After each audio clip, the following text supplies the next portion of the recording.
খালেদা জিয়া সহ 28 জনের বিরুদ্ধে গ্রেপ্তারি পরোয়ানা জারি করা হয়েছে। অবরোধের মধ্যে রাজধানীর যাত্রাবাড়ীতে পেট্রোল বোমা মেরে বাসে মানুষ হত্যার ঘটনায় বিশেষ ক্ষমতা আইনের মামলায় এই গ্রেপ্তারি পরোয়ানা জারি করা হয়েছে গতকাল। আর এই নিউজটি আমরা পেয়েছি প্রথম আলো থেকে।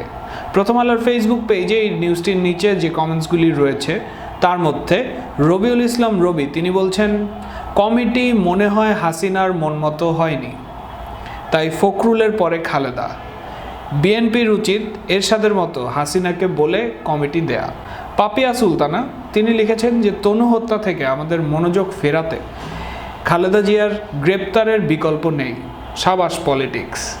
মোহাম্মদ জাকির হোসেন তিনি লিখেছেন, এদেশের সরকার আদালত পদ্ধতি দুটোই অবৈধ, দেশের জনগণের উচিত এগুলোকে এড়িয়ে চলা। Looks like big change is coming to the Facebook Messenger.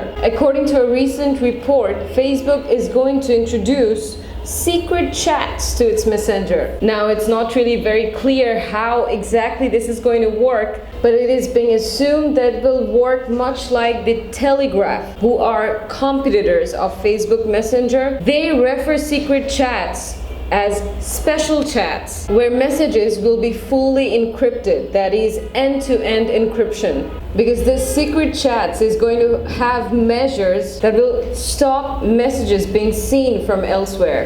So speak all your secrets in an unwatched secret box. Sounds to me like Mark is going to really enjoy himself. Anyways, so this is how people reacted to the news on the page of The Independent. Lee Lamy commented that they're not going to encrypt anything. This is something that's necessary since their old messenger box is closing down. Muazzam Ali Kazmi commented, ISIS would be very happy. And finally, Jonathan Dean exclaimed, who the hell proofread this rubbish? হত্যার আগে ধর্ষণ। College ছাত্রী সোহাগী জাহান তনু হত্যার শিকার, এটিতে কোনো সন্দেহ নেই, কিন্তু লাশ দেখে বোঝা যাচ্ছে যে তাকে ধর্ষণ করা হয়েছে হত্যার আগে। আর এই কথাগুলি আমার না, এই কথাগুলি পুলিশ সুপার মোহাম্মদ শাহ আবিদ প্রথম আলোকে জানিয়েছেন। তথ্য এবং পারিপার্শ্বিক আলামতগুলি থেকে পুলিশ সুপার এ ধারণা করছেন দ্বিতীয়বার লাশ উত্তোলনের পর। পুলিশ সুপার আরও জানান যে তনুকে অন্য কোথাও হত্যা করে ঝোপের মধ্যে ফেলে দেওয়া হয়েছে। তবে কেন দ্বিতীয়বার ময়নাতদন্তের পরে এরকম খবর উঠে আসছে, কেন এই খবরগুলি প্রথমবার রিপোর্টে প্রকাশ পায়নি, এই বিষয়ে অনেকেই মন্তব্য করেছেন প্রথম আলোর ওয়েবসাইটে। আর মন্তব্যগুলির মধ্যে আবির লিখেছেন, আমাদের একটাই প্রত্যাশা, হত্যাকারীদের যত তাড়াতাড়ি সম্ভব গ্রেপ্তার এবং দৃষ্টান্তমূলক সাজার ব্যবস্থা কার্যকর করা হোক। সোলাইমান লিখেছেন যে এগুলি ময়নাতদন্তের প্রথম রিপোর্টে কেন আসেনি। তিনি আরও যোগ করেছেন যে ডাক্তারকে কে কিনল, পুলিশ 10 দিন চুপ ছিল কেন। জামান লিখেছেন যে পুলিশ অফিসার প্রথম ময়নাতদন্তে মাথার আঘাতের কথা গোপন রেখেছেন তাকে ধরে রিমান্ডে নিলেই সব বেরিয়ে যাবে, যে সে কার ইশারায় এগুলি গোপন করেছিলেন।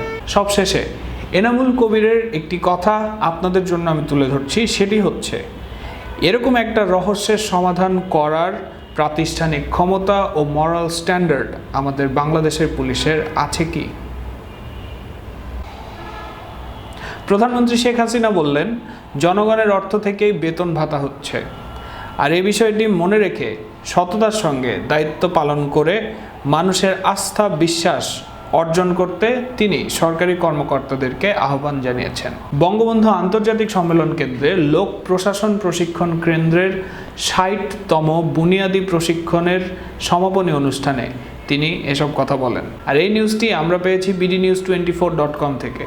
বিডি নিউজের ফেসবুক পেজে এই নিউজটির নিচে যে কমেন্টসগুলি ছিল তার মধ্যে ফিরোজ ইকবাল তিনি লিখেছেন যে আবার এই জনগণের টাকায় জুয়া খেলা হয়। মোহাম্মদ তারিকুল ইসলাম তিনি লিখেছেন, আর এই জনগণকে নিয়ে আপনারা ইচ্ছা মতো ফুটবল খেলেন। রাজু মহিউদ্দিন লিখেছেন, এটা তো সবাই জানে, জনগণ ট্যাক্স দিচ্ছে আর লুটেরা লুটে পুটে খাচ্ছে। হাবিবুর রহমান তিনি লিখেছেন, যদি জনগণের টাকাই হয় তাহলে হিসাব করে খরচ করা উচিত।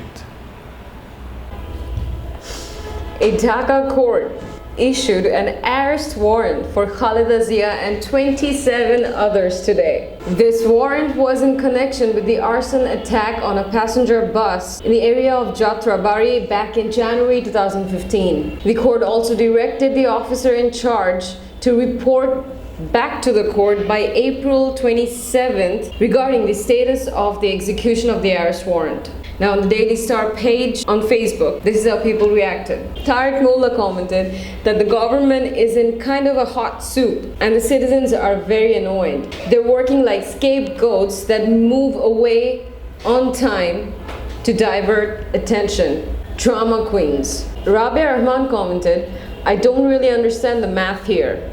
And she also said that she's feeling really confused. This person on Facebook, whose name is Cholo Arekbar Uri, commented, we are bored to hear this news. Disgusting. And finally, Arif Khan commented, this is illegal Hasina drama.